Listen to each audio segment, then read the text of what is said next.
Welcome to the Firearms Insider Tony and Chad Review Podcast Show, episode 262. On this show, we showcase gun reviews, gear, and anything else a gun enthusiast may be looking for.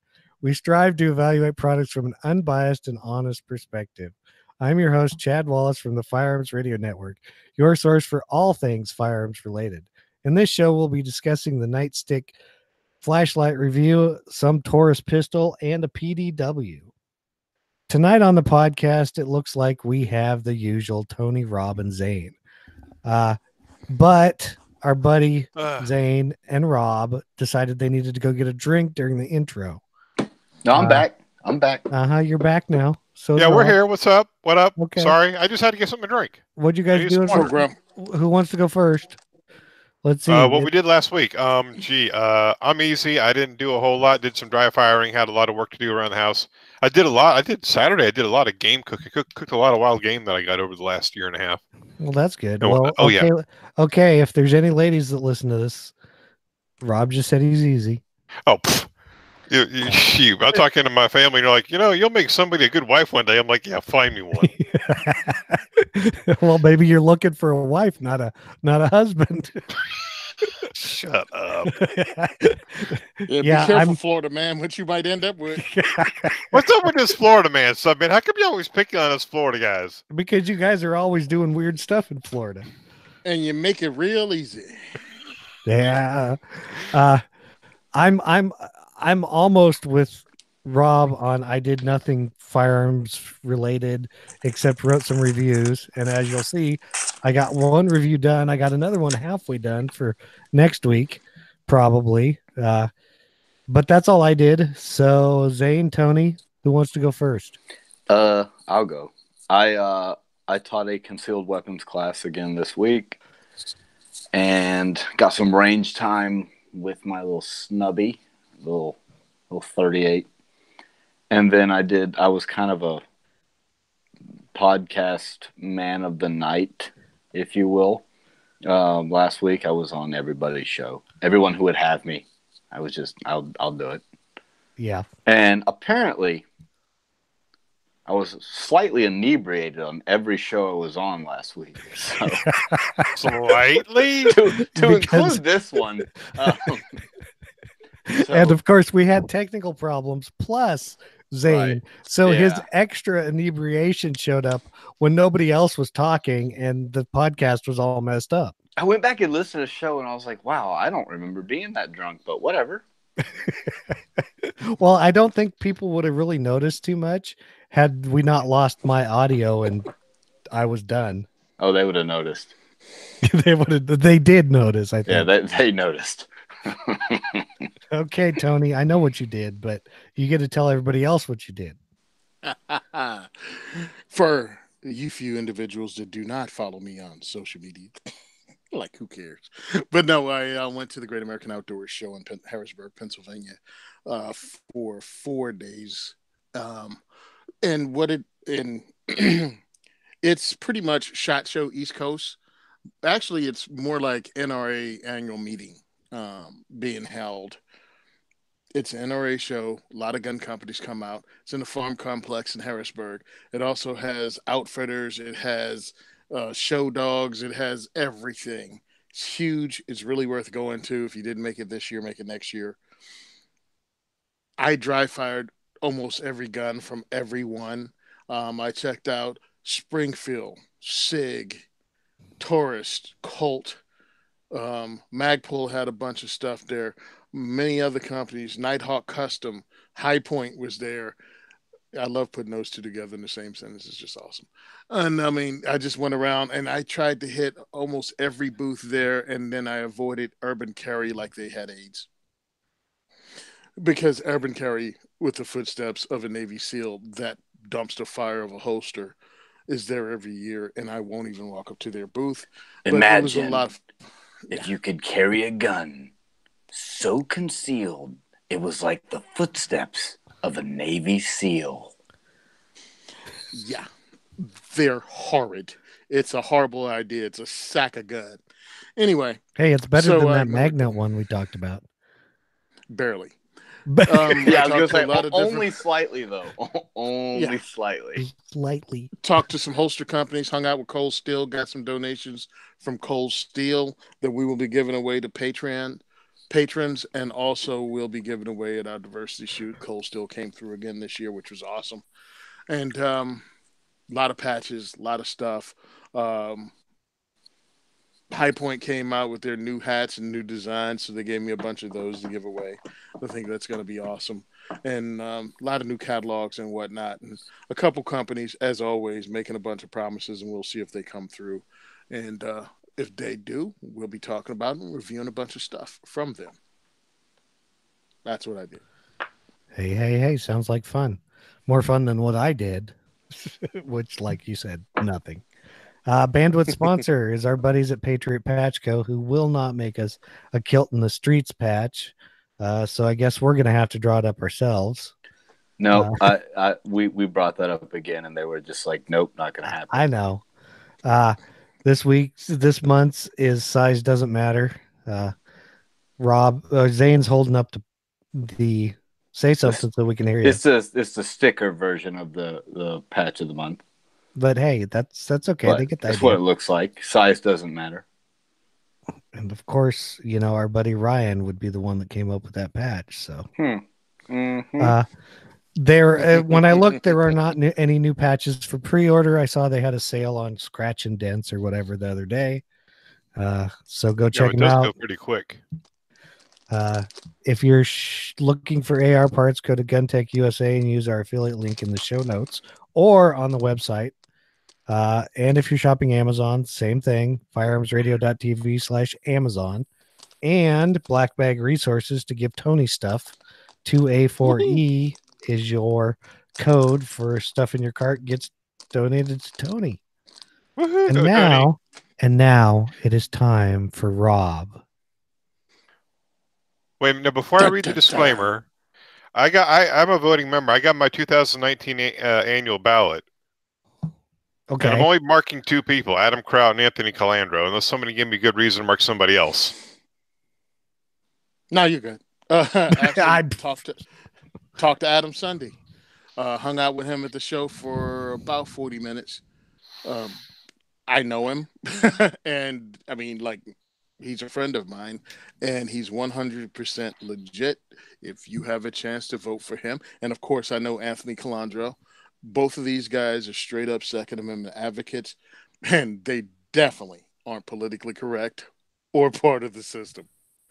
Yep. If you've ever seen the kind of stuff Adam Kraut wears, I'm not saying it's bad. Oh, but his bump stock tie was awesome. and he wears it to court. Tie.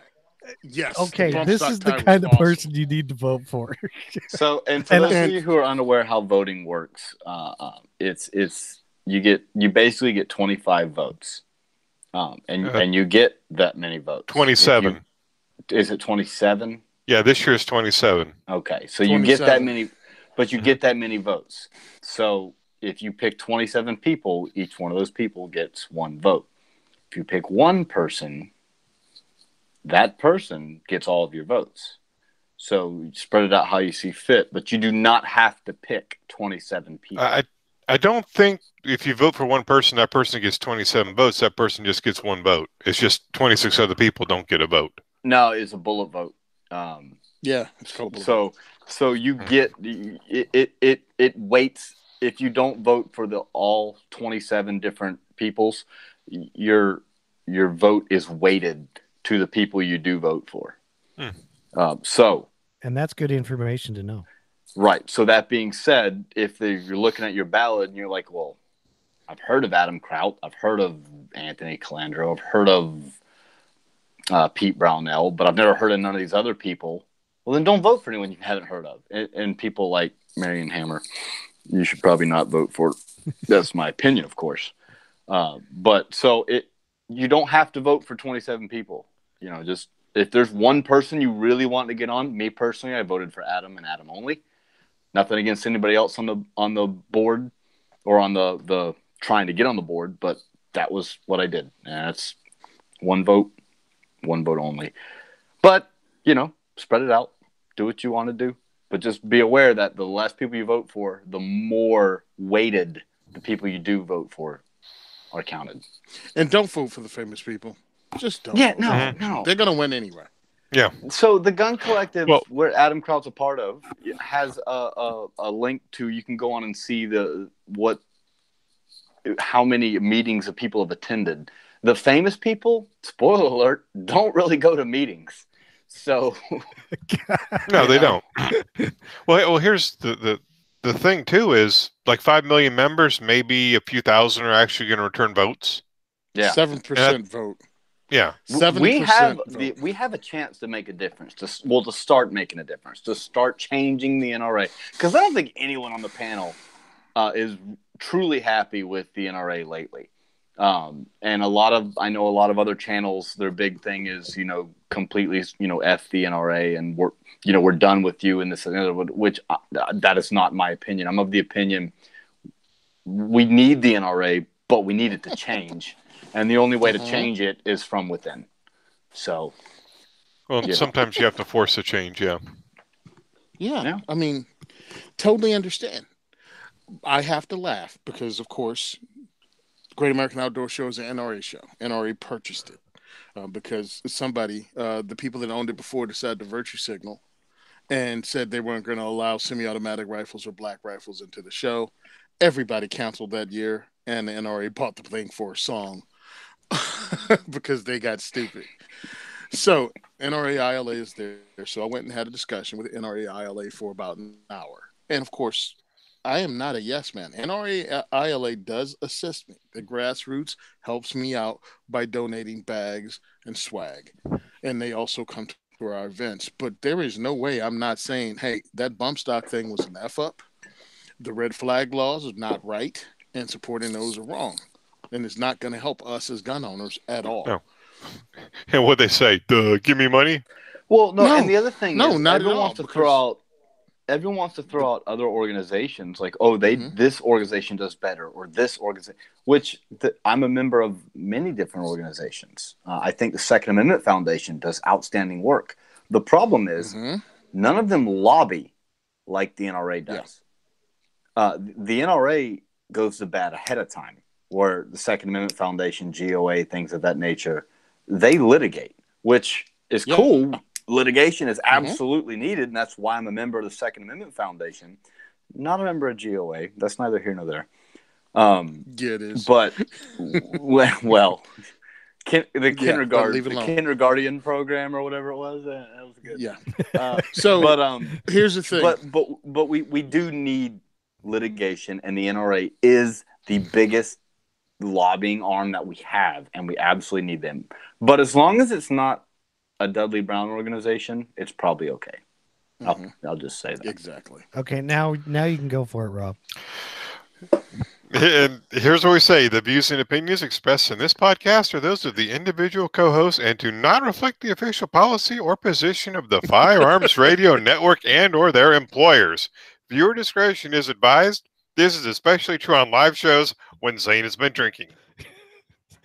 Yes. And now Chad is going to tell us about the Nightstick USB 556 XL flashlight.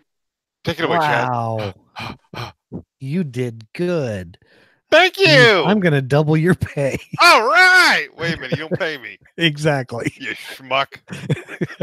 Hey, I don't get paid either, so I guess we can't complain. We get all that free crap to review, though. You got to work on it yourself, man. So what we have is, like he said, the Nightstick USB 556 XL. At least they put 556 in the name. That's all I can say. It is by Nightstick, which at the rate they're going, they're starting to be one of my most favorite light companies that nobody knows about. They recently introduced a new series of USB rechargeable tactical flashlights, as they call them, tactical. And of course, as you guys may or may not know, I have reviewed their weapons light, and I really liked it. Tony bought one for a song. And so when they brought these out, I was kind of looking for a light in this category. And so, of course, they said, sure, we'll send you one. It is a single cell LED flashlight, and the output's 750 lumens. I'll get into it more here. As you can guess, USB rechargeable. It comes with a little, like, I don't know, 2-4 foot USB cord, but not the charger, because any USB charger pretty much will work. And pretty much anymore, everybody pretty much has a USB charger. The charging port is built in. You have to unscrew this middle section, and then there's pictures, but you'll see there's a little USB port, and above it is a little light that turns red when it's charging and then turns green when it's done. It's O-ring sealed, so it's kind of hard to screw on and off. They say it takes about 4 hours to fully charge. Seems about right. I didn't actually time it, but it's not, I just plug it in overnight or something. The one thing about it is it doesn't use your standard battery. It uses a priority battery, lithium ion battery, like I'm showing here. Hey, Chad, do you mean a proprietary battery? That's what I meant. I don't know. I couldn't get the unmute off quick enough. I know. I could have gotten the unmute off. I was just laughing. Yeah. Don't laugh in front of my friends. Yeah, that's kind of like saying ambidextrous. Yeah. You leave Jake alone. Hey, everybody needs a Jake. I can't say proprietary, so it does use their own lithium battery, but it's still kind of a single cell. Still not super large flashlight, so we'll get to that. And now I have to try to reassemble it on air. It is a tactical light, push button tail cap, as most everything has. If you just hold it down, as you can probably see in the video, it's shining on high. Anytime you push it down, it shines on high. So hold it down for the momentary. If you push it down all the way, it clicks and then it stays on. And then if you want to get to the medium setting, you hold it down and it goes to the medium setting. Then if you want to get to the low setting, you hold it down again and it goes to the low setting, which is kind of nice. And now you'll see it's on the low setting. If I turn it off and then push it, it's back on the bright setting. So it always reverts back to the high setting, which is the word he's looking for is defaults to. Defaults to. It's a bad day, okay? I'm just out of it. I need more to drink. Not me. Not me. And so there's that. There is also, if you double clip the tail cap, there's a strobe. I'm not keen on strobe, but hey, some people like it. Like I said, you have to double click it all the way down. If you just double click the momentary, it doesn't turn the strobe on, which is also another nice feature. They don't offer this particular light without the strobe function, so that's how you get it. I would like these ears on the tail cap to be just a hair taller so that you could set the button down. You could set the flashlight down on a flat surface and illuminate like a room if you just need to, for some reason, set it on a desk and illuminate the room. It does have a pocket clip. It is not the greatest pocket clip. I always just throw them in my pocket, so I don't use the pocket clip, but it's not your sturdiest pocket clip. You can take it off pretty easily. I did take it off, turn it around, and clip this. Like, you can clip it places like your hat, bill, so you can look at stuff kind of like a headlamp. It seemed to work okay for that. It does move around because it's still not the greatest clip. Hey, Chad. Yeah. Do you know the OD diameter of that of the light body? I do, but I haven't got there yet. Oh, Well, so the reason I ask is because the clip being kind of not the best. I was wondering if a like a theorem switchback is. Does it just go on the body itself? You have to unscrew the tail cap, put it on, then screw the tail cap back on, and they have two different sizes. And so it may, because with it off, there's this groove, and that groove is right where that. Okay. See, I have the same issue with Streamlight. Their clips are straight garbage. Exactly, but luckily, Theorem makes a fix for that. Yeah, I might look into that actually. So, as we stated earlier, it is a 750 lumen output, and for Zane, it is 9,350 candela on high. The medium is 250 lumens with 2,950 candela, and the low is 80 with 1115 candela. You get a runtime of an hour, 2 hour, 5 hour, depending on high, low, medium, which I thought was fairly good for 750 lumen light. You get an hour out of the charge. You know, the high setting, it lights up my backlight better than the porch light I have back there. So anybody that's used lights like these kind of knows how bright they actually are. It does shine a decent distance. I use the medium setting a lot, like, because it's bright but not too bright, so you can like actually just as like a task light to do things that's not too close but you need a bright light for. I hardly ever use the low setting. I tried to, you look for something in your car when it's dark out or something. It's a little bright for that when it's like dark out. If you're using it somewhere, certain applications I can see, it's still 80 lumens, so it's not like it's terrible. It's better than like some of the ones that are like 5 and you can't see anything, but I understand why they have that too. So it can be submerged. It's sealed for 1 meter up to 30 minutes. So kind of standard. If that's your thing. I mean, I have dropped it, but in water, but not like a meter. It is 4.7 inches long. So it's not huge for your pocket. It weighs 4.4 ounces, so it's not really heavy. The body is 1 inch wide.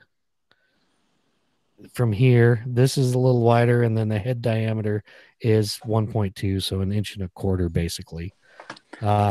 So based on that, I think, don't quote me on it, but I think that theorem would work on it. Because most lights are 1 inch diameter. I believe that's what my Streamlight is. And that's kind of when you said that, I'm like, yeah, most likely, because most lights are 1 inch. Yeah. Now, you might have to get their large 2.0 though from Theorem. They have a couple of different ones. Yeah, so the large 2.0 is the one that I have, and that's the one that goes on the 1 inch lights. Right. And I'll look into it. It's because they're cheap. And yeah. So there's that. Hopefully you like black, because that's the only color you get, kind of like Henry Ford.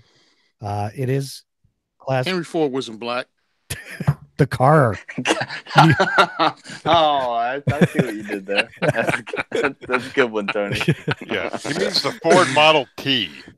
It is anodized, class 3 anodized aluminum. A couple of the pictures in here, you can see what 6 months of running it in your pocket with chains and stuff will do to it. There is the best I could do for your low, medium, high setting pictures of brightness, kind of go look at the firearmsinsider.tv. Just kind of for a reference. Like I said, it's been in there for 6 months. The wear's not too bad, but you can see a little wear on it.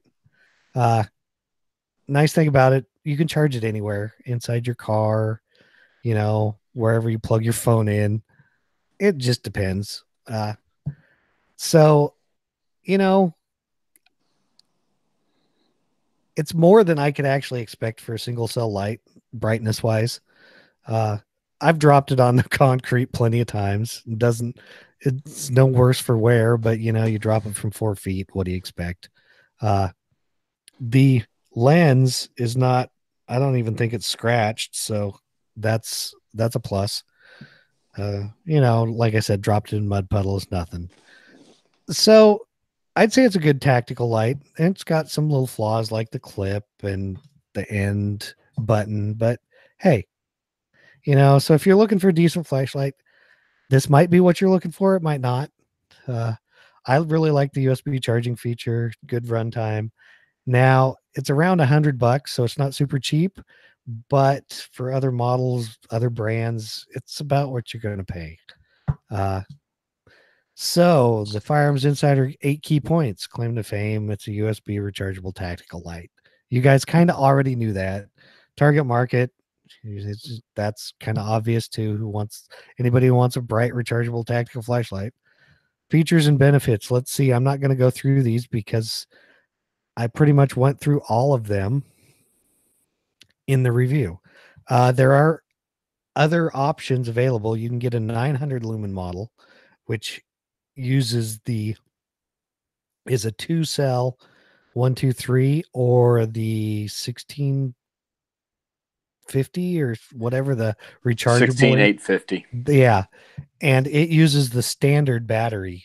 That sounds way more interesting to me than this one, but I'll talk about that why after you get done. Well, I know I can probably guess why. And they make a 320 version that's smaller yet.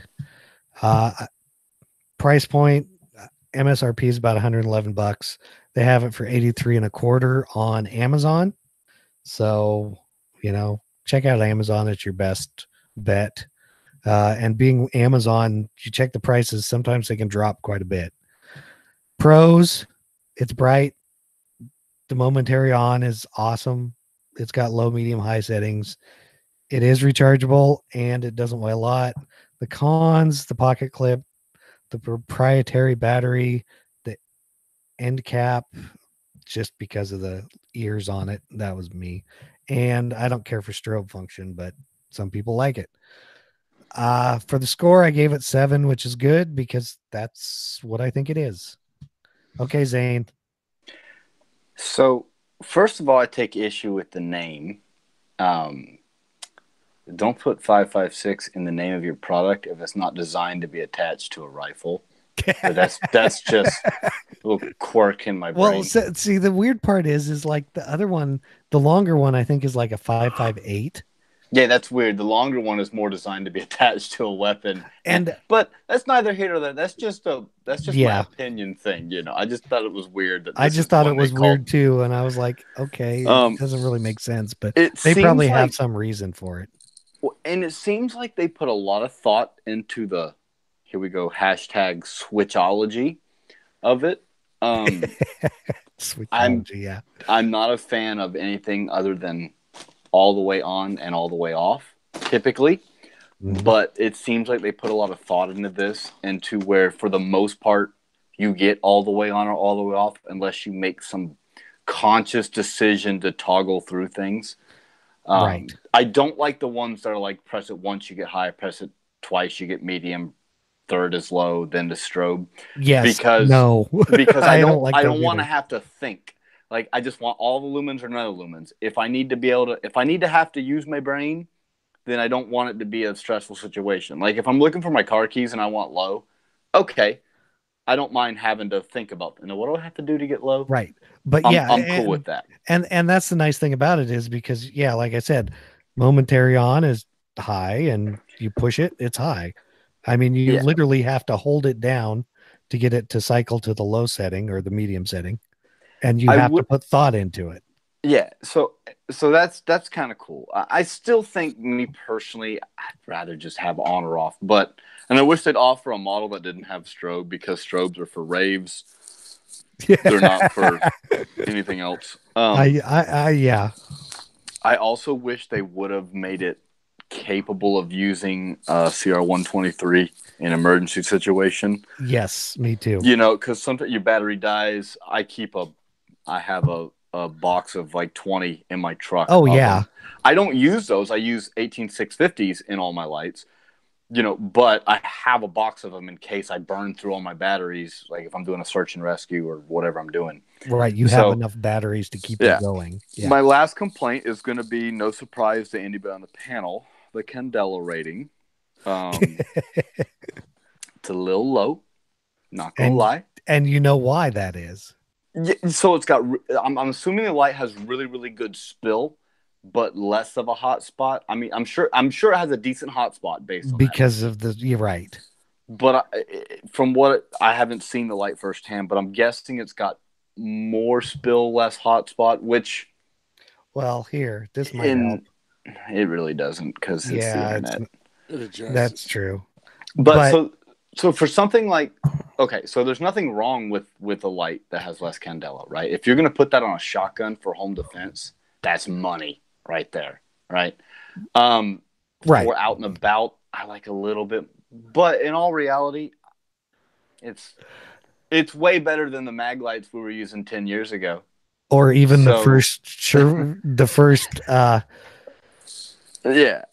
any of them, Surefires that had 65 lumens or whatever. Yeah, so I don't see anything wrong with the light. I think it's priced right in there with the Streamlights, and it's definitely priced under the Surefire, right? But price. And point. that's the thing with it is for what I actually use it for. I'm not going to mount it to a rifle, or it's just. Oh, I'd love to put that on a shotgun. Well, I would love to. So I have a Streamlight that's very similar. It's 850 lumens, so a little bit brighter, but it's a 2-cell. Yeah. And it also is USB rechargeable with unscrewing the top, but it has a much lower candela rating, so it gets a real wide beam, and that's on my shotgun, and it's for in the house, because lots of light, less candela, good. That's money. That's money for that. And that's the thing is that for what I use it for, like I said, it stays in my pocket. So if I needed a decent bright light to shine in somebody's face at 50 feet at the most, and that's the other thing, it's going to work. Being 1-cell, it's going to work better towards that. So I carry a 2-cell in my light in my pocket every day, which normally is not a problem, except for when I wear some shorts and some jeans. It's just not if they have comfortable. Short pockets and I find myself going to a much tinier light that uses a AAA battery, which gets about 150 lumens. Yeah, so hey, something like this. I have the light for you. I don't have it on me, but they gave it to me at range day. It's the Crimson Trace one. Well, I'm going to look into this light you're talking about, but the 2-cell version, because I would love to throw that on a gauge. Well, see if it will hold up to the recoil. Yes, I know I use reduced recoil. I'll put full power through it when I test it. No, you won't. All of you. No, yeah, I will. Does it matter? But I'm because that, like, a really bright light with good spill, that's a gauge light, man. Like, that's. Well, and that's the thing is, what I was talking about for when you need a little light, that Crimson Trace one they gave me is a 300 lumen. It's about, on this one, if you look at it, it's about this high compared to it. And it's small, it's bright. I don't know what the candela is, but it's great if you have to take a really small light somewhere, and all it has is on and off. Yeah, so in my ankle medical kit, I have a Bushnell 50 lumen light, 1 AAA battery, tiny little bitty light that I cannot kill. I can't destroy. I think I actually did a review on it. Was that the one you reviewed? I think so. And so it stays on my ankle all the time. So I always have some sort of illumination, but I prefer to have more. So this is, I like the fact that USB rechargeable too. I have one light that's USB rechargeable, and it's kind of nice. Well, I just wish they would have the ability to throw a battery in, Right, and that's also 900 lumen one comes in, is it does have that ability, and that's why that one is way more cool to me. That tailpiece needs to come past the push button on the back. I have one, and I think the one I have is their 850, maybe 1000 lumen one. And I have the Streamlight. Was it HXL? HLX. Probably HLX, yeah. that's the one I have is the HLX. Okay, that's what I have too. So I carry both of these with me. I carry them with me just so I can use both of them in my work conditions. I use a flashlight every day. I want on off. I still don't like going between different ones. If I want lower lumens, I'll get a lower lumen flashlight. I carry one of those too. So, but when I want higher lumens to light up a bigger area, a huge work area, or to look for something, or to signal someone, or even to use it to make someone snap their head back, I want all the lumens or no lumens. Agreed. But when it came to working, this one time I had to work, it was 2 a.m, and I wanted to light up the area we were working in. Best way, of course, a lot of people don't know this, shine the flashlight on the white ceiling, it'll light up a whole room. Yeah, well, I can flip the light off in here and you guys will get an idea how, Yeah. Yeah, go ahead. That technique's commonly referred to as umbrella lighting. But yes, I know exactly what you're talking about. Right, because now you have the monitor holding it up, but I mean, that's pointed at the ceiling. Yep. And the room's 12 by 12, but still. It lights up an entire room. It lit up my work area. Yep. That allowed us to get the work done. Well, I had to use a Streamlight because the nightstick kept falling over because the push button extends past the bevel on the back. Exactly. I could have made it work if I didn't have it. I could have stuck it in a cardboard box, punched a hole in the cardboard box and stood it up. But that would necessitate having a cardboard box. I will give you a caveat to that point. So a lot of the guys I know that carry the Streamlights actually send their tail caps off to have those ears turned down, get them removed. The reason they do that is for you specifically with the Theorem switchback, however, because it's very difficult to activate the light in the flipped out position with those ears. So a lot of the people I know are actually having machinists turn the end down. That's only applicable when you're talking about dedicated defense light with a Theorem switchback in the flipped out position for a two-handed grip on the gun. So it's a very, very, very niche thing. But it is something I felt like I should bring up just, so everybody's aware. I'm with you. I like mine because I use mine for general lighting. If I go on my back porch, I'm feeding the dogs, whatever, I'll turn it on, set it on the grill, and it illuminates the whole back porch. I can do what I need to do, throw it back in my pocket, go on my bad self. Yep. Well, then what I picked up is I got to switch this over, use the switch back on this one, and that's going to be the defensive lighting one, and use the Streamlight as my work light. Yeah. Awesome. I hope the switchback works on it, and I'd be interested to know if it does. It should. It should. I don't know. I may call them up and ask them what they think. I'm a fan. I'm a fan of the switchback. Maybe I'll do an actual legitimate review on it. Hey, you have one. Go ahead. I mean, I have one in my pocket right now. Yep.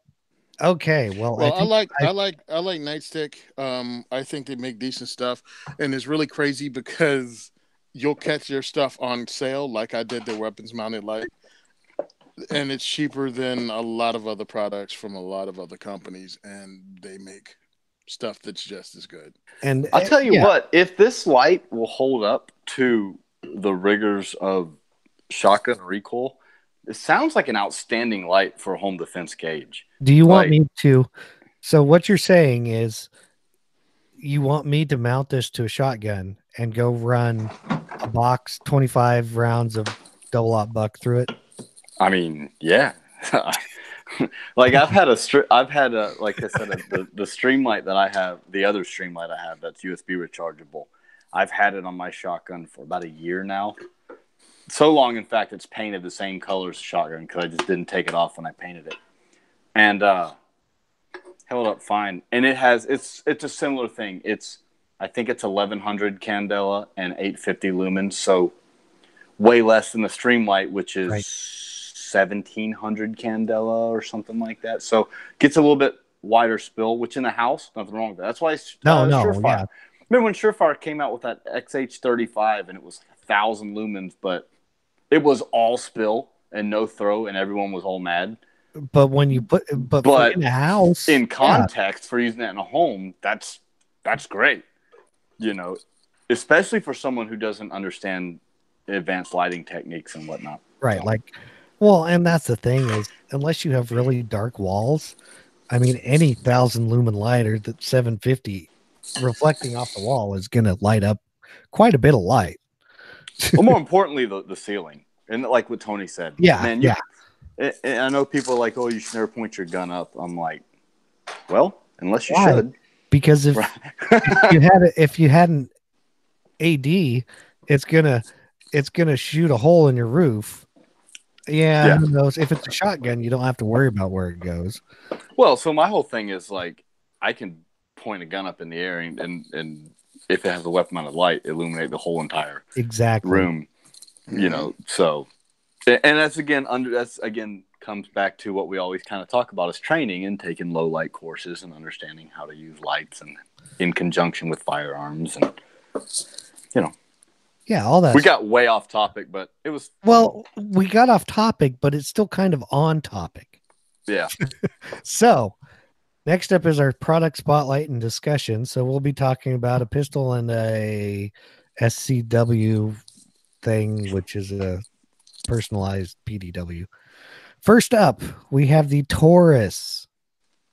I was waiting for a response there. No, so I just want to know if anyone going to read their marketing. I'm not reading their marketing.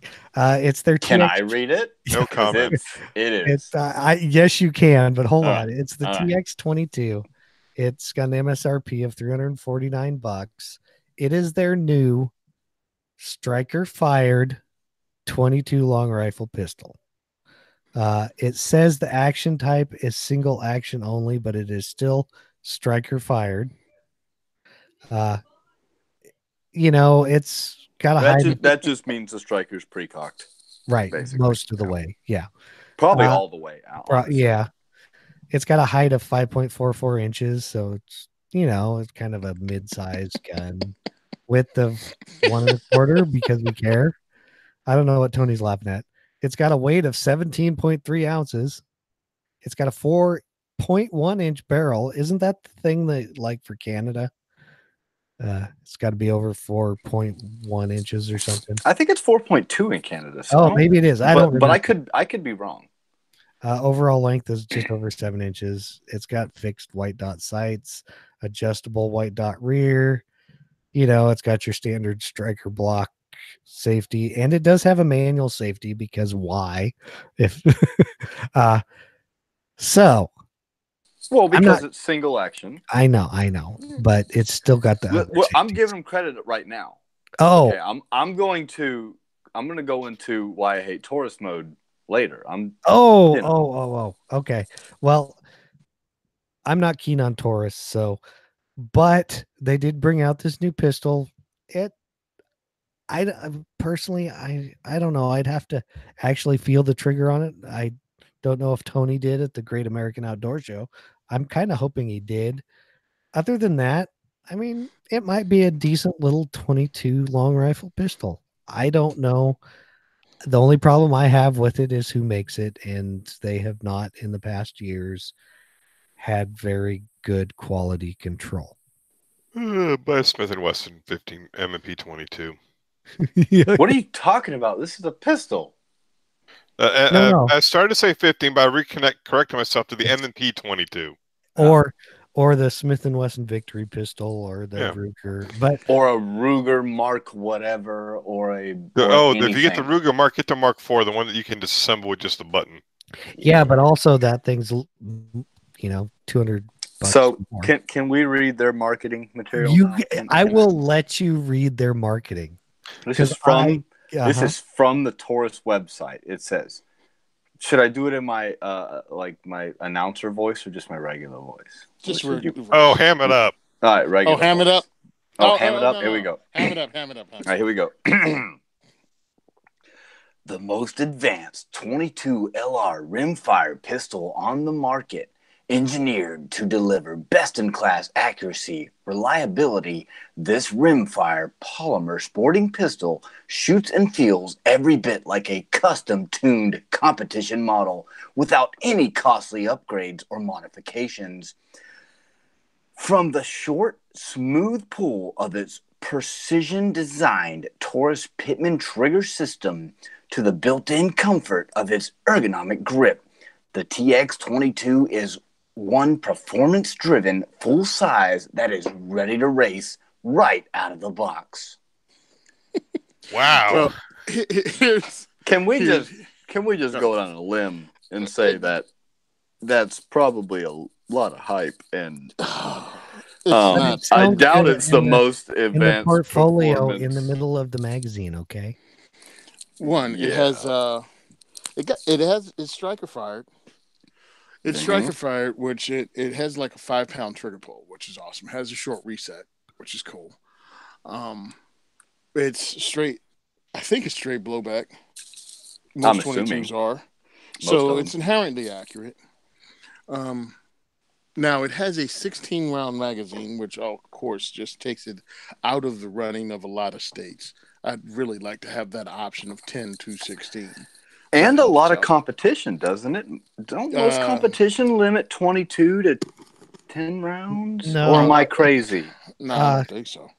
The You only might one I was gonna say most of them don't. There are some that do, but like Steel Challenge, you can put as many as you want in them. Mhm. Okay, then. I like it. It's almost the size of a regular size gun. All right, that's why I purchased my SR22, because with the 4.5-inch barrel length, I wanted something that someone could get the feel of a full size gun with. This is one of them, and it's striker fired. It has a 5-pound trigger, so it's probably better. Glock 7, Glock 19 size gun. Also, another good gun for that is the Smith & Wesson M&P 22. I like those things about it. Yes, Taurus is questionable when it comes to QC. And there's also bad customer service on top of the questionable QC. Yeah, you can only have one or the other. Like you can't. Yeah, they have You can't both. have both. Like if you make crap products, you gotta have good customer service. Mm-hmm. Yeah, so they have Or bad if you make turnaround great time. products, you can get away with, bad customer service like HK. Yeah, because they don't talk to people generally. It's like, what? Something broke? But yeah, the overhype in the description is kind of ridiculous. I'm sorry, it's not the most advanced, whatever. But it It's is one of the competition few- race ready out of the box. It could be, except it just has regular old 3-dot sights. I mean, you might want to step that up a little bit if you claim to be competition ready. Is it even optics ready? No. So, Hmm. yeah, get real, buddy. I don't know. That's a lot to ask for something with a totally moving slide. With a moving slide on something that's blowback operated, once you start adding the weight of an optic and its mount, you start getting kind of. Yeah, but usually the material you remove to add the optic almost comes out as a wash. So Yeah, but Yeah, you don't think no. I'd be looking at. You're talking a 22. You're not talking about a 9 or a 45. That blowback thing, yeah, you got to balance that correctly. Now you're expecting Taurus to do it. I mean, High Point's been doing it for years, so Not with The a high 22. point is blowback with a really strong spring and a heavy slide, a really heavy slide. So they can afford to take weight out. But when you get to a 22 like this, maybe you can't afford to take that much weight. I don't know. I don't know why they didn't do it. Like you said, it's 2019, dude. And if you're putting out a new pistol in 2019 without the ability to take a red dot, you kind of leaving something on the shelf that you shouldn't leave on the shelf. or you need to have a good reason why, like, But for the most part, yeah. I'm not interested. I'm not interested in anything Taurus. So I'm jaded. But that being said, I think this pistol misses the mark. I really do. I don't see it competing with the other 22s in his class. Maybe it will, but I don't either, because for one, the other pistols in the class besides like the M&P, but if you're looking at pistol competitions, they're using the Rugers, the Smith & Wesson Victory that have a fixed barrel, and the slide does not reciprocate where your red dot would be mounted. Right. So if you got like a G2 Millennium and you need a training pistol, now, yeah. And you're looking at this like, oh, this could be a training pistol so I can shoot cheaper. Dyslexic. This might look like a good option to you, but it's not. You should take that money and sell your G2 and then go buy a pistol that doesn't suck. It's kind of tongue in cheek, but it's kind of not also. Right. And Tony can probably remember, I know Taurus has problems and I'm not keen on Taurus, but 25 years ago, 30 years ago, they were making decent stuff and not having the problems. I think the revolvers especially used to be right, exactly. Decent. And that's all they used to make, it seemed like. So yeah, even now some people still think the revolvers are okay, and I'm of the opinion no, they're not. But the guns that Taurus used to make that were good, they used to make really good revolvers because they work with Smith & Wesson. Smith & Wesson actually came to Taurus for help with their revolver line and design. And clone 92s. And it wasn't even a clone 92. It was the same tooling and everything. It was the same tooling. Yeah. It was the same employees. The only thing was different was Taurus went, hey, let's get rid of the slide mounted safety and put on a frame mounted safety. But nothing has changed. So those were the two guns they did a good job on. And then it all went down the tubes. Yeah. And it really sucks. Because once you lose your rep, you have a hard time getting it back, no matter how good of work you do. Now, this could be a good training pistol for their TH9, maybe. Again, it's almost the size of a Glock 19. It weighs 17 ounces. This is almost a full-size gun. What is it? Yeah, I said it's probably a compact size. Yeah, so it's over a 4-inch barrel. So you're talking about almost full-size, compact size, but not compact in the way most people think. Glock 19 size, basically. Yeah, Glock 19 size gun. If you want to buy a Taurus, dude. I'm not going to tell you what. What's the MSRP on this? $369. $359. Man, what's the MSRP on Mark IV by Ruger? I think they're like $499 or something now. Yeah, they're more expensive. Okay, so a little more expensive. Spend the extra $100 though. I mean, I don't even know about. Again, what are you doing? If you're going to shoot competition, no, buying a Taurus to shoot competition with. Dude, why would you do that to yourself when everybody else is using Rugers or Smith & Wesson Victory Series or Browning Buckmarks? Exactly. Like, you have all of that out there. Why would you do this to yourself? And I think Volkortson might even be putting out entire pistols now. They do. If you search on our site, I think Ryan Machad did a review for us of one that he had. Mm-hmm. I mean, yeah, they're spendy, but they do make a complete pistol if you're into that 22. And I think there's the place in Idaho or Utah that used to, I don't know if they make a full pistol or just all the upgrades and stuff for them. Oh well, I guess if you're just wanting something to take to the range on a Sunday afternoon and run real cheap ammo through and just have a nice day. Ammo works in it. Understand, this is a 22. It's going to last for a really long time if it's decent. And ammo's cheap, right? The Smith & Wesson M&P 22 is $419 MSRP, and you can definitely get it cheaper. This is $359. $349, I think, is what I saw. Dude, it is not that much of a difference when we're talking about real street prices. Right. It's something that you will keep for a long time. Now, when I went online looking, and I went to the instructor pages on Facebook where they actually made you send in pictures of your certificates, your certifications. So real instructor pages. I said, what do you guys use to train people with 22s? Because I'm thinking about getting SR22, Smith & Wesson M&P 22, and I think one more. And pretty much Smith & Wesson M&P 22 was what everyone recommended for the most part. It was like a 60-40 between, the Smith & Wesson and the Ruger. And then a lot of the freaking Mark series were thrown in. And I just didn't want to deal with that. I don't want to deal with a Rubik's Cube with the number of rounds that I was planning on putting through the gun. So, yeah. Well, and they're for different things, right? Like Yes. a Mark series gun is not for the same thing that an M&P 22 or a Ruger. What is your Ruger? Whatever it is. They're not for the same thing. Yeah, they're not. Yeah. They're totally different things. This is okay, and if you're a Taurus person, hey, jump on it. But to me, it's unproven. It cost almost as much. And now you have those new 16-round magazines that, again, are new to the market. So they're going to cost more. Usually, new magazines cost more than something that's been on the market as long as the Smith & Wessons and the Rugers. So it is what it is. That's kind of what I figured.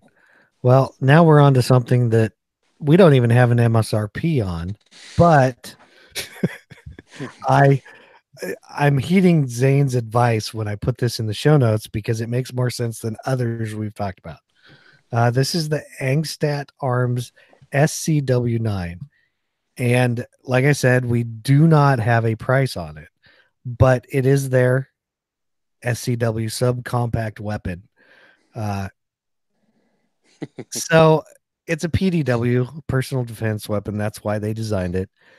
The whole thing is 14.7 inches long when the stock's collapsed. It weighs 4 pounds. So it gives you, but because it's got more points of contact, it's more like a rifle or something. The stock has a single rail. It's pretty good size, so I'm not going to ding that yet. They say they did this because it provides added clearance on the other side where the safety selector switch, so it's faster manipulation. That remains to be seen. You can open the stock without pressing a button and pull it all the way back and it locks in place. It uses Glock style double stack 9mm magazines. So any number of whoever's you want. It's not available yet. They said end of March, I think, or Q2. So not even then, a little longer. It has a last round bolt hold open. And I'm glad I'm not the only one that can't talk today. Flared magwell, because you need that. It's made of 70-75 aluminum. It has a 4-inch barrel with a 3-lug adapter so that you can put certain suppressors on it. It uses their free float M-Lock handguard. Says it's modern ergonomic. It has a 7-side design, so 45-degree M-Lock offsets also. Integrated QD points. We already said the length. The collapsed stock length is 2.5 inches. Basically, like I said, we've talked about other PDWs, and we're like, if you're making something with this short of a barrel, you might as well go to a pistol caliber. Well, at least these guys went to a pistol caliber, which I'm kind of starting to lean towards. If you have something this small and just want it for the points of contact and ease of use, this is the way to do it. I thought it was kind of cool. I mean, it's so small. It is only an SBR right now. They do not have a pistol brace version. But basically everything in it except maybe the trigger control group and the barrel and the forend are probably proprietary. Okay, who's up? All right, I'll go because I'm on record many times saying that pistol caliber carbines suck. I will, however, I in recent times, you guys know, I don't know if the listeners know, but I have backed off on that ever so slightly. A little Not bit. not much, but just slightly. I do, in this configuration, it does make sense. Now, one thing I do not like is the fact that it's got a 4-inch rail and a 4-inch barrel. That really limits your use of throwing a can on it. Because one of the huge benefits of having a 9mm, a super short 9mm, is the fact that when you put a can on it, it's still super short. So, unless you get a can that fits underneath the handguard or whatever. Right. And what's weird is if you look at the pictures, knowing how a 3-lug adapter is, it's an 1.5 inches long or something. It looks like the barrel part of that adapter sticks out like a 1/2 inch. So the 3 lugs are underneath. And I'm wondering if they did that to protect the 3 lugs. Now, the only thing I can think of, if you got a muzzle device specific to a suppressor, it might stick out enough to quick detach or not. I don't know. I know the one I built has a 4.5 inch barrel, and it has a 4-inch handguard. And even with that, if I take the muzzle device off, I don't think I'm getting a can on that. Yeah, and that's the thing is, unless you have a pretty thin can, and the thing is they designed it to meet the requirements of the U.S. Army subcompact weapons program. Sure. And I'm wondering if this is designed basically to upgrade and basically replace like MP5 type guns. And I'm wondering if under that contract they specify a certain suppressor so they know it's going to fit under the handguard. Probably. Being the government, I could see that. So, and my other thing I would say is, after using a 4.5 inch gun for a while, thinking that is the optimal barrel length, I was wrong about 4 inches being the optimal barrel length. The issue with it is your fingers tend to end up really close to the ejection port, and unburnt gases coming out suck. So I would like to see this in a 5-inch or a 5.5 inch.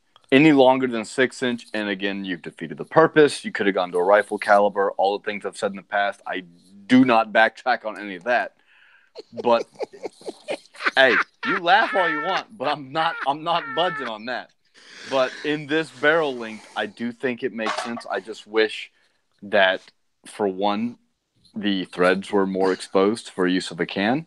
And for two, there was somewhere to put your hand that didn't put your fingers right around the. Now, I looked at the pictures and I didn't see the ejection port, so it might have a 9mm specific ejection port. It looks like it does from their drawings. So that might mitigate that, but I know with a 5.56 size ejection port, with a 4-inch barrel, with a 4-inch handguard, and 9mm coming out, it's real easy to get your hand right where the unburnt powder's coming out and get a really nice surprise. Yeah. But yeah, it looks like just a small 9mm size ejection port in there. And it's super tiny. So this, like something like this, especially if you carry a Glock, and to throw this in a backpack or whatever for putt-putting around, if, it really hits the fan, which is unlikely. But, hey, we saw SAS guy over in whatever that was it, some country Kenya. in Africa. Yeah. I mean, literally, the truck gun argument worked, and I was like, oh man, this is gonna make a great time on the internet, because now everyone with their anyways, but so it's like it might be. Sometimes I throw my little 9mm in a backpack. It is small. I'll go ahead. This is an 18-inch ruler, so if you go from my hand to my finger, that's how long it is. I mean, it's a tiny little package, especially if you carry a Glock anyways, and the fact that it takes Glock mags, you can reload from the belt. I'm not as against far as it. I'm concerned. It's fine. It's a little thing. We have no idea how much it costs. Don't even know its track record. And I'm looking at the Flux brace that came out during SHOT Show going, well, why wouldn't I just use that? Mm-hmm. It's shorter. It's always on my Glock. It already fits in the holster that I can actually carry on my belt. I know it works. And I can use my Glock 34. I can use my Glock 17. I can use a Glock 19 and have a red dot on it and be good to go. Why am I using this little thing that won't fit on my hip that will have to go in a bag? I mean, but if we're going to go with that, okay, cool. It's a new MP5. It's the new whatever. That's what it is. And that's what it is. Inches in your pants. What was that? Wait, whoa. What was that? Chad. What? Chad. Where did you go? I said you can't put 15 inches in your pants. You can carry. Whoa, daggum, man. Wow, I don't even, inappropriate. The views and opinions. Let's just move on to the wrap up, please. Those of the individual co-hosts and do not reflect. Chad, how much booze have you had this evening? Good gracious. Man, I feel some kind of way now. So Tony, let me ask. So with that Flux brace thing, I'm not a fan of that. I think that is pretty much stupid. My opinion, of course, it's worth what you paid for it. How is it stupid? What's wrong with it? So you're not it's exactly this. Well, sure, but you're not going to conceal this, nor are you going to conceal a pistol with that Flux brace on it. I'm looking at the dude conceal it right now. You know what? I'm going to get one, and I'm going to roll around Walmart with it and be like, it's concealed, bro. No, I guess my point is this is a secondary, not a primary. Well, in the sense of armed citizen context, a secondary, not a primary. And I'd rather have something that I can literally get my hands on than I can't with a Glock. Now, in all reality, I'd rather have something with a rifle caliber. I think I've mentioned that a few times before. But I like the idea of this. As that being said, I don't think you're actually going to see it in pistol form. So I don't think it's really going to matter to the majority. This is designed for the military, from what it seems. All right, as for far a as specific contract. The military designs bull crap every 5 years. Every 5 years, the military comes out with something that you will never, ever see, even in the military. But I love that everyone gives it some kind of credit, like, oh, it was designed for the military. Yeah, a lot of stuff was. And that's not what I'm doing, for the record. Sucks. No, but I'm putting it out there because it goes on that line of thinking that, oh, our product is being tested by Navy SEALs, or it was used by Special Forces. Oh, it was designed for the military. It's like the footsteps of a Navy SEAL. It doesn't mean anything. So as far as this goes, we don't have an MSRP. They have a full size 5.56 one, and it has a track record. I don't know what it is, but that's great. I hope it works out for them. But yeah, for civilians, man, how many people are going to have an SBR this short? Like you said, once we get into the truck gun thing,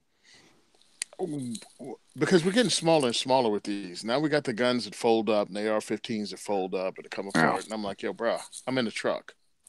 How long is it going to take you to deploy this? I have a truck. Well, and the other thing is, I'd still much rather have a rifle caliber. Like, the reason for this is because it has to be compact and has to be very, very small. Mm-hmm. Like, because I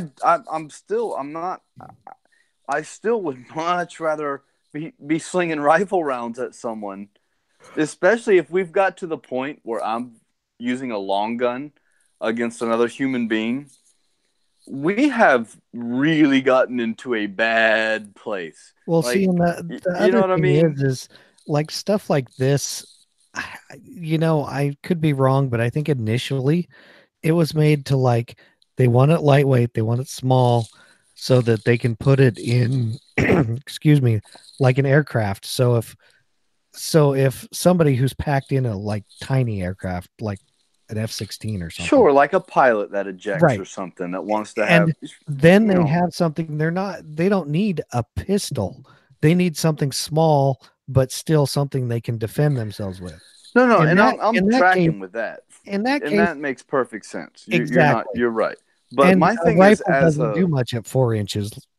No, you're shooting 22.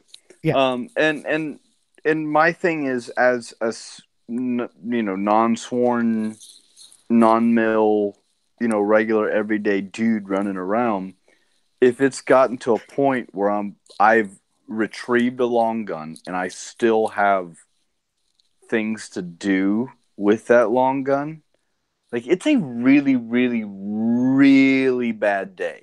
You know what I mean? Like, we have literally gotten to a really terrible, terrible time. So I'd prefer rifle ballistics every time I press the trigger. But if you need something that absolutely is going to fit in a backpack or a bag or something like that you carry around town as a secondary, maybe you carry an LCP in your pocket, but you want something in a bag. Okay, maybe this makes sense. I don't know. Let me explain something. If you already carry a pistol on you and then you have to carry a bag to carry your 4-pound pistol caliber card, look, dude. You need to calm down. This is going to be a range toy for most people. Well, if you're going to have a truck gun, you have a truck gun. That's not fair. That's not fair. Yes, it's totally fair. Almost every gun is a range gun. Every gun is a range gun. Quit stroking yourself. I was just reading freaking Claude Warner. He said most people shoot between 5 and 50 rounds in the lifetime of their gun. That's most gun owners. So, yeah, it's a range. I don't think this is aimed at most gun owners, though. So I'm just saying. But the reason I say that's not fair is there's a lot of people that carry a bag all the time anyways, whether there's a gun in it or not. You know what I mean? Like, if I'm going to, like, a festival or something, I have a backpack on. Whether it's got a gun in it or not, I'm carrying a backpack. So, I carry a backpack so it makes sense to have something like this over nothing. Right? Because I can't throw my AR-15 in there. I just can't. The backpack I have, so you have to take your backpack off, reach into and get your gun out versus carrying a gun in a holster. Well, I carry a gun in a holster also. I carry a gun in a holster. Then why? My point here's the thing. I think Tony's right. This thing is going to be a toy because you buy this thing, I guarantee it's going to spec out around $1,800. Yeah, I'm guessing $2,000 or higher. Yeah. I mean, and the SIG the SIG PDW they have their little pistol is right around $1,500, $1,600. Something like that. What's the other one? What's the other one they're making? The Scorpion. Yes. Yeah. Yeah, that's like $1,200 or $1,300. So. Yeah. I guess my point is, if I'm going to a thing where I have a backpack on anyways, and there's room in it for a 4-pound gun, yeah, I'm carrying my gun in a holster anyways. But there's no point in not putting something like this in there if I have it. Versus carrying an extra pistol and about 5 or 6 more mags? Gee. No, because I like the idea of being able to shoulder something. Because you can get much better accuracy at distance because of the points of contact. Yeah, so I do that. I mean, even with that little thing I built, if I'm going to a thing and I got to have a backpack on, I'll throw it in there just because. And yeah, we're getting into major like fantasy band camp stuff, but the fact of the matter is, just because it's fantasy band camp doesn't mean it can't happen. Right. I'm saying it can't happen. I'm saying your fantasy band camp stuff is happening at the range. That's the only time you're actually pew-pewing. You might throw it in your little backpack a couple times, but trust me, like the people that somehow want ceramic plate or bulletproof plates in their backpack, they do that a couple of times. That sucker comes right out because it's heavy. What they do is they're going to put this in their backpack along with their Dungeons and Dragons dice. Well, I mean, exactly. I don't think that's fair, but okay. Yeah, whatever, dude.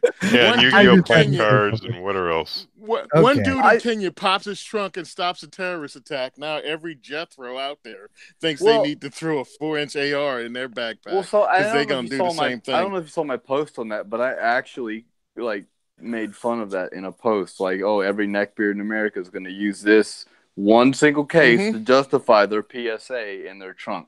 Right, so I'm totally tracking on what you're saying, but what I'm also saying is there is a caliber of individuals out there who are not that guy and that do have an SBR in a bag on occasion, and that will probably never in their life use it. But they got it. You know what I mean? Okay, and I'm agreeing with you, and I'm saying that that person with the SBR or PDW in their bag will shoot that PDW at the range way more than they will ever pull it out and stop a terrorist attack. Sure, but I shoot my Glock more. All right, then. Way more at the range than I've ever, like you know what I mean. That goes with every gun. So I don't think that's I don't think that's especially if fair. you're practicing like I don't you think. should. Well, and that's the thing. I don't think that's fair for I ain't gotta be evaluating the effectiveness of it, though. Wait. I didn't say anything about it being let me effective. read the I'm saying how disclaimer. people actually carry them. It doesn't say be fair. Okay, he's good. Yeah. I didn't say anything about being fair, and I didn't say anything about the effectiveness of it. You know what? How it's actually going to be used and carried. I got an Eric Cartman meme somewhere for you guys. Okay, well we're gonna quit talking about PDWs and whatever, and go to the listener feedback that I didn't check iTunes to see if we had any. So if we do, maybe next week we'll read it. That leaves Tony to talk about diversity shoots. The bestest part of the show. Who said that? All right. I did. Didn't you hear me? I just said it. Views and opinions expressed by the co-hosts are not the official policy or position. Okay, I got it. Go ahead, Tony. The Second is for Everyone diversity shoot will be on February 28th at Gun for Hire Range in Woodland Park, New Jersey, 6 p.m. Tickets are now available on Eventbrite. If you want to come out and have fun, we'd love to have you. We welcome all people, regardless of race, gender, sexual orientation, political background, financial background, any background. We want you to come out and feel welcome. We're going to introduce you to the firearms community. We're going to introduce you to the Second Amendment groups that work in New Jersey.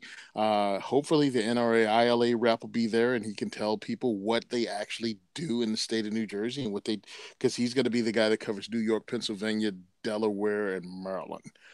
So you get to find out what they actually do. We're going to have food. We're going to have prizes. We're going to have swag. We're going to have new guns. We're going to have old guns. I have no idea what I'm going to bring, but I'm going to bring some of the coolest stuff I have. I'm going to have some of the greatest people you ever want to meet there because they're just decent gun owners that volunteer their time on a Thursday night to come out and introduce people to firearms. Wait, I'm not going to be there. Yeah, even better. Zane isn't going to be there.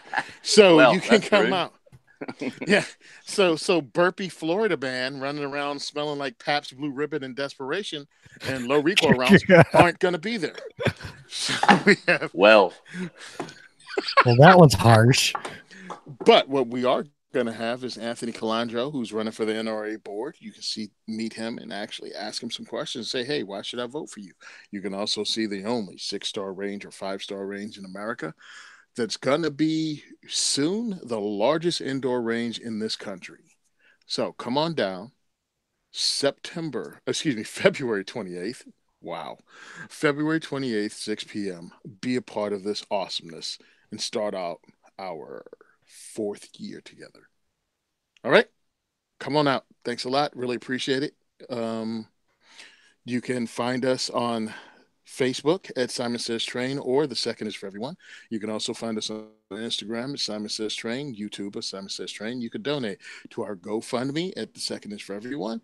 And also you can become a patron on Patreon at The Second is for Everyone podcast. I think that's all the way you can reach us. Oh, yeah, and if you want to buy a T-shirt, 1022clothing.us. We're like 5'11", but for the big dude. And if you email us at gungearreview@gmail.com, I will probably forward it if it is for Tony or just discuss it on the podcast itself. So any other questions or comments, send them to there. Remember to subscribe and leave us an iTunes review. So that I could forget to check to see if we have any. Check out all the other shows on the Firearms Radio Network at firearmsradio.tv. Be sure to visit the Firearms Insider for reviews, not so much industry coverage. Check us out on Facebook and Instagram at Firearms Insider. And thank you so much for listening to the largest pound for pound podcast on the network. And we are out. Yeah, bye, Felicia. Yeah. Drunken mess. What, Drunken what, thought. what happens if Felicia Drunken comes Florida back? thought. Florida mother. Oh, we're still live.